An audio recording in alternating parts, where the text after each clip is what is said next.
வணக்கம். காலநேர பிரதான செய்திகளுடன் இணைந்திருக்கிறோம். முல்லைத்தீவில் பாடசாலைகளுக்கு கழிவு முகாமைத்துவ விழிப்புணர்வுடன் கூடிய குப்பை தொட்டிகள் வழங்கப்பட்டன. கழிவு முகாமைத்துவம் தொடர்பான விழிப்புணர்வுடன் கூடிய குப்பை தொட்டிகள் நிறுவும் நிகழ்வு நேற்றைய தினம் முல்லைத்தீவில் உள்ள பாடசாலைகளில் இடம்பெற்றிருந்தது. சிறுவர் தினத்தை முன்னிட்டு மூலியவிளை மேற்கில் இயங்கி வரும் ஈகிள் சிறுவர் கழகம் மற்றும் நீராவிப்பட்டி மேற்கில் இயங்கி வரும் முல்லை மலர் சிறுவர் கழகம் இணைந்து வேள்விசன் முல்லைத்தீவு பிராந்திய அபிவிருத்தி திட்டத்தின் கீழ் குப்பை தொட்டிகள் வழங்கும் நிகழ்வு கலைமகள் மகா வித்தியாலயம் நீராவிப்பட்டி முஸ்லிம் மகா வித்தியாலயத்திலும் இடம்பெற்றது. இந்நிகழ்வில் கருத்துரை பெற்ற பிரதேச சபை செயலாளர், மத்திய சுற்றுலா அதிகார சபையின் முல்லைத்தீவு மாவட்ட சுற்றுப்புற சூழல் அதிகாரி, முல்லைத்தீவு வலய கல்வி உடற்கல்வி ஆசிரியர் ஆலோசகர் மற்றும் வேள்விசன் அதிகாரிகள், மாணவர்கள், ஆசிரியர்கள் என பலரும் கலந்து கொண்டனர்.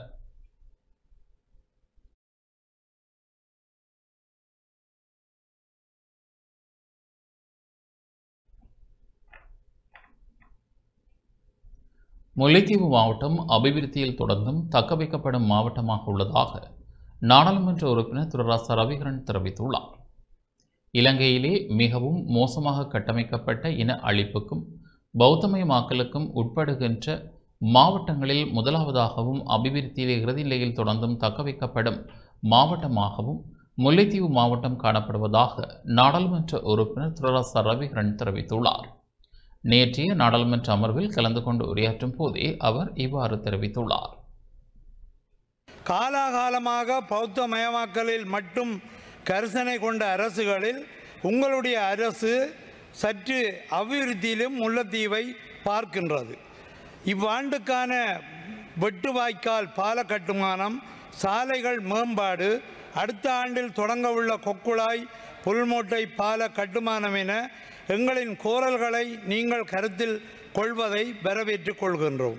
எனினும் இன்னமும் உங்களால் எங்கள் மாவட்டத்தில் கவனிக்கப்படாத பக்கங்கள் 15 ஆண்டுகள் கடந்தும் இன்றளவும் இங்குள்ள மக்கள் போராடுகின்றார்கள். தங்கள் நிலத்துக்கும் வழிபாட்டு உரிமைக்கும் உங்களால் காணாமல் ஆக்கப்பட்ட உறவுகளுக்காகவும் போராடுகின்றார்கள். தொடர்ந்தும் தகைக்கின்றவாறு இந்த மண்ணை நீங்கள் கையாள்வதால் தான் இங்குள்ள பாதுகாப்பு நிலை மீது உள்நாட்டு மற்றும் வெளிநாட்டு முதலீட்டாளர்கள் அச்சம் கொள்கின்றார்கள். முல்லைத்தீவில் முதலிட தயங்குகின்றார்கள். இலங்கை சுற்றுலா அபிவிருத்தி அதிகார சபையின் மீளாய்வில் உள்ள 2024 வருடாந்த புள்ளிவியல் அறிக்கையில் கடந்த ஆண்டுடன் ஒப்பிடுகையில் சுற்றுலா பயணிகளின் வருகை 38.07 வீதத்தால் அதிகரித்துள்ளமையை அறிய முடிகின்றது. இவ்வறிக்கையில் மாகாணங்களுக்கு இடையிலான சுற்றுலா பரம்பலின் கடுமையான சமமற்ற நிலையையும் சுட்டிக்காட்டப்படுகின்றது. ஒரு நிமிடம் ப்ளீஸ். மாகாணங்களுக்கு இடையில் சுற்றுலா பயணிகளின் பாய்ச்சலை கணக்கிடுதல் கடினம். எனினும் சுற்றுலா தங்குமிடங்களின் பரவலின் அடிப்படையில் தீவின் மொத்த சுற்றுலா தங்குமிடங்களின் 36% மேல் மாகாணத்திலும் 25.5% தென் மாகாணத்திலும் 2% வீதத்தை அண்மிக்கும் தங்குமிடங்கள் வடமாகாணத்திலும் காணப்படுவதை இனங்காண முடிகின்றது. மாவட்ட வாரியாக அதிகூடிய சுற்றுலா விடுதிகள் 20% கொழும்பிலும், அதிகுறைந்த மாவட்டமாக வன்னி மாவட்டமும் காணப்படுகின்றது.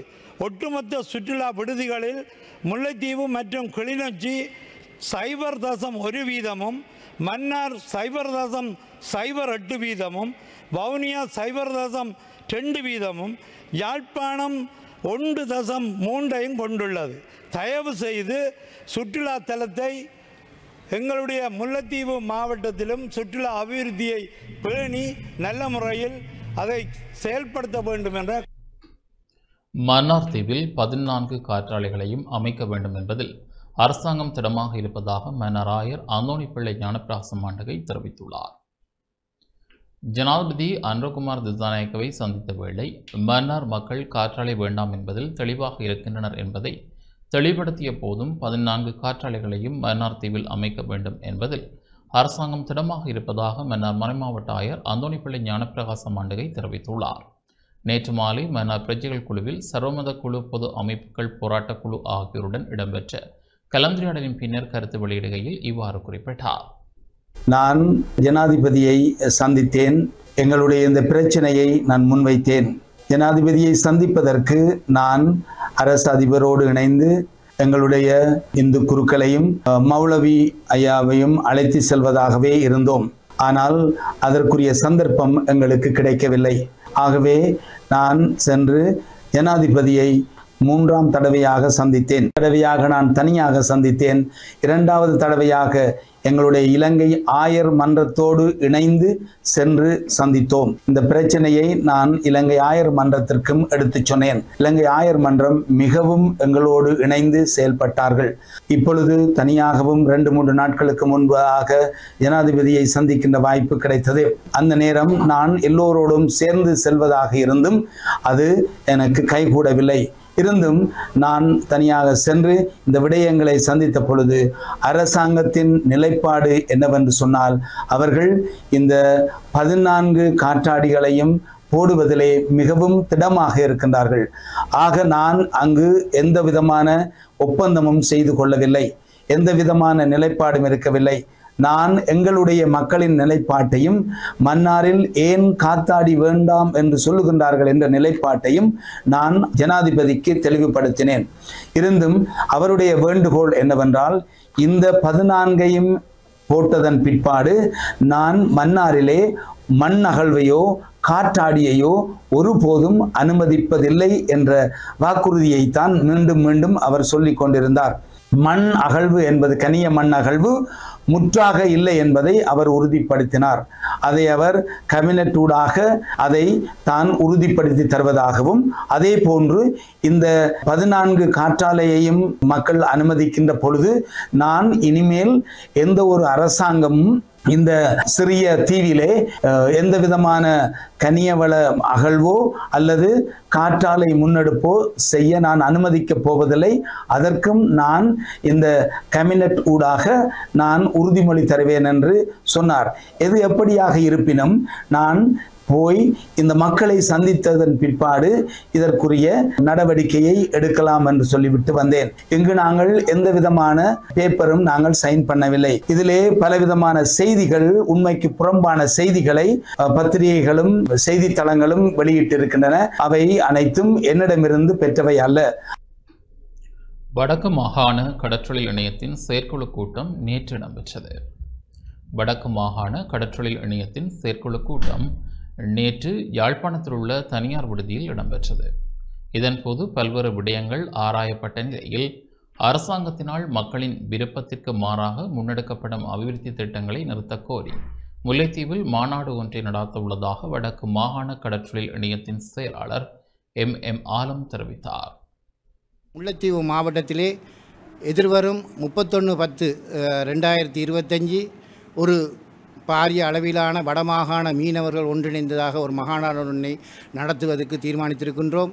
அந்த மகாநாட்டில் மீனவர்களின் பல விடயங்கள், 10க்கும் மேற்பட்ட விடயங்களை நாங்கள் அடையாளப்படுத்தியிருக்கின்றோம்.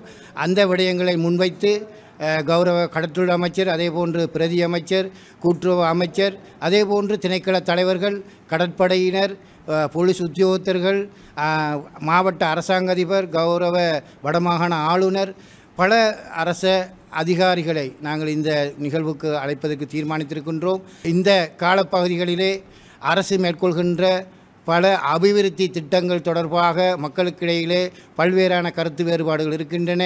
குறிப்பாக அரசு தேர்தலுக்கு முன்னர் அல்லது தேர்தல் காலங்களில் தேர்தல் மேடைகளில் பேசிய வார்த்தைகளும் அவர்கள் நடந்து கொண்ட விதங்களும் தற்போது அதுக்கு மாற்றமாக பல அவர்களாக சொல்லப்பட்ட விடயங்களை அவர்களாக மீறுகின்ற விடயங்களை நாங்கள் பார்த்து வருகின்றோம். எனவே அரசுக்கான இந்த செய்தியை நாங்கள் விடுக்கின்றோம். தயவு செய்து நீங்கள் அரசு செய்கின்றதை மக்கள் விரும்புகின்றார்கள், மக்களின் பலம் உங்களோடு இருக்கின்றது என்று தொடர்ந்து கூறி வருகின்றீர்கள். எனவே உங்களது அரசின் ஊடாக மக்கள் மீண்டும் பழைய நிலையில் போராட்டங்களையும் ஆர்ப்பாட்டங்களையும் ஊடாகத்தான் தங்களது பிரச்சனையை தீர்க்க வேண்டும் என்ற நிலையை மாற்றி நீங்களாகவே இந்த மக்களின் தேவை அறிந்து அவர்கள் விருப்பு வெறுப்புகளை உணர்ந்து செயற்பட வேண்டும் என்று நான் தயவாக கேட்டுக்கொள்கிறேன். மக்கள் விரும்பாமல் மக்கள்கிட்ட அபிவிருத்தியை திணிக்காதீங்க. பொதுவாக மன்னார் மாவட்டத்தில் மக்களுக்கு விருப்பம் இல்லை காற்றாலை வைக்கிறதுக்கோ மண்ணகழ்வு நடத்துறதுக்கோ. ஏன்னா மன்னார் மாவட்டம் ஒரு சிறிய குறுகிய மாவட்டம். அந்த மாவட்டம் வந்து இனிமேல் வர்ற இந்த இவங்களோட மண்ணரிப்பால் கடல் மண் வந்து நிறைய எடுக்கப்படுது, காற்றால் வைக்கப்படுது. அதால் மன்னார் மாவட்டம் ஒரு நீரில் மூழ்கிற அபாயத்தில் இருக்கிறது. மக்களுக்கு வேண்டாத அபிவிருத்தியை மக்களுக்கு திணிக்க வேண்டாம். இனிமேலாவது அரசாங்கம் வந்து கவனத்தில் கொள்ள வேண்டும். மன்னார் மாவட்டத்தில் தொடர்ச்சியாக காற்றாலைக்கு எதிராக போராட்டம் நடந்து கொண்டே இருக்கிறது. எங்களுக்கு நிறைய வாக்குறுதி தந்திருந்தாங்க. நாங்கள் வந்து மக்களுக்கு எதிராக செயல்பட மாட்டோம், மக்களுக்கு ஆதரவாக நாங்கள் செய்வோம். காற்றாலை திட்டத்தை நாங்கள் முழுவதுமாக நிப்பாட்டுவோம் என்று சொல்லி மக்களோட வாக்குறுதியை பெற்று பெரும்போக செய்கைக்கான பசலை மற்றும் ரசாயனங்களை உறுதிப்படுத்தல் தொடர்பான கலந்துரையாடல் நேற்று கிளிநொச்சியில் இடம்பெற்றது. பெரும்போக செய்கைக்கு தேவையான பசலை மற்றும் ரசாயனங்களை உறுதிப்படுத்தல் தொடர்பான விசேட கலந்துரையாடல் நேற்று கிளிநொச்சி மாவட்ட அரசாங்க அதிபர் தலைமையில் இடம்பெற்றது. இந்த விடயம் தொடர்பில் கடந்த 29ஆம் தேதி மாவட்ட செயலக மாநாட்டு மண்டபத்தில் இடம்பெற்ற மாவட்ட விவசாய குழு கூட்டத்தின் போது விவசாயிகளால் முன்வைக்கப்பட்ட கோரிக்கைக்கு அமைவாக விசேட கலந்துரையாடல் நடாத்தப்பட்டது. பெரும்போக நிச்சயக்கு தேவையான பசலை மற்றும் கிருமி நாசினிகள் போதுமான அளவில் காணப்படுவதனை உறுதிப்படுத்தும் முகமாக கிளிநொச்சி மாவட்டத்தில் பசலை மற்றும் கிருமி நாசினிகளை விநியோகிக்கும் வர்த்தக நிலையங்கள் மற்றும் நிறுவனங்களுடனான கலந்துரையாடலாக இந்த கலந்துரையாடல் அமைந்திருந்தது. இதில் தேசிய உரைச்செயலக அதிகாரிகள், உத்தியோகஸ்தர்கள், வர்த்தகர்கள், விவசாயிகள் பங்கேற்றனர்.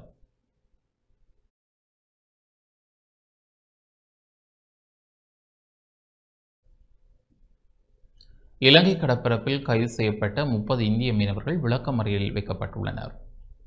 இலங்கை கடற்பரப்புக்குள் அத்துமீறி நுழைந்து மீன்பிடியில் ஈடுபட்ட 30 இந்திய மீனவர்களை எதிர்வரும் 23ஆம் தேதி வரை விளக்கமறியலில் வைக்குமாறு மன்னார் நீதவான் நேற்று உத்தரவிட்டார்.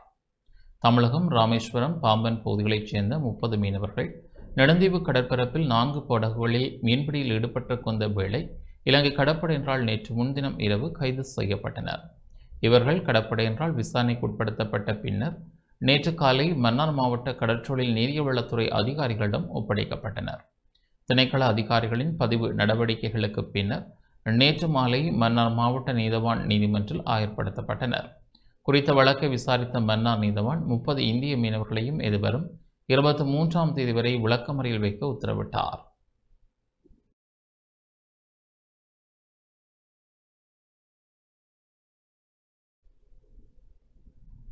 நாட்டில் மனிதவளம் இல்லை என முன்னாள் ஜனாதிபதி மைத்ரிபால சிறிசேன தெரிவித்துள்ளார். கல்வியில் நிலவும் போட்டித்தன்மையை வெற்றி கொண்டு வாழ்க்கையையும் நாட்டையும் வெற்றிகரமாக ஆக்குவதே நம்முடைய இலக்காக இருக்க வேண்டும் என முன்னாள் ஜனாதிபதி மைத்ரிபால சிறிசேன தெரிவித்துள்ளார். கொழும்பில் இடம்பெற்ற நிகழ்வு ஒன்றில் கலந்து கொண்டு உரையாற்றும் போதே அவர் இதனை குறிப்பிட்டார். எனக்கு தெரிந்த வரையில் பெரும்பாலானவர்கள் தங்களையும் தங்கள் குடும்பத்தை மாத்திரமே பற்றி சிந்திக்கின்றனர். நாட்டை பற்றியும் தாயகத்தை பற்றியும் யாரும் அதிகமாக சிந்திக்கவில்லை. இந்த நாட்டில் உள்ள பெரும் வளங்களை மக்கள் புரிந்து கொள்ளவில்லை. நம்முடைய நாடு 99% தேசிய வளங்களில் பூர்ணமானது. எந்த குறையும் இல்லை. ஆனால் நம்மிடம் மனித வளம் இல்லை. நாட்டில் மக்கள் இருக்கிறார்கள். ஆனால் கடந்த 40 தொடக்கம் 50 ஆண்டுகளில் இங்கு கல்வி கற்றவர்கள் இப்போது எங்கே? பெரும்பாலானவர்கள் வெளிநாடுகளிலேயே இருக்கின்றார்கள். அவ்வாறு சென்றவர்கள் எவரும் திரும்பவில்லை. கணக்கு பார்த்தால் உலகம் முழுவதும் லட்சக்கணக்கானோர் இருக்கிறார்கள். 1983இல் யுத்தம் ஆரம்பிக்கும் போது இலங்கையில் இருந்த தமிழர்களில் பலர் துறைசார் நிபுணர்கள், பொறியியலாளர்கள், மருத்துவர்களாக அவர்கள் அனைவரும் நாட்டை விட்டு வெளியேறிவிட்டார்கள். இப்போது இருக்கின்ற பொருளாதார சிக்கல்கள் உலகில் பல நாடுகளிலும் உள்ளன. நம்முடைய அறிவும் திறமையும் கலைகளும் நம்முடைய தாயகம் மற்றும் உலக மனித சமூகத்தின் நலனுக்காக பயன்படுத்தப்பட வேண்டும். நம் சொந்த வாழ்க்கையை மட்டுமல்ல, நம் நாட்டையும் கட்டியெழுப்ப வேண்டிய கடமை எமக்குண்டு.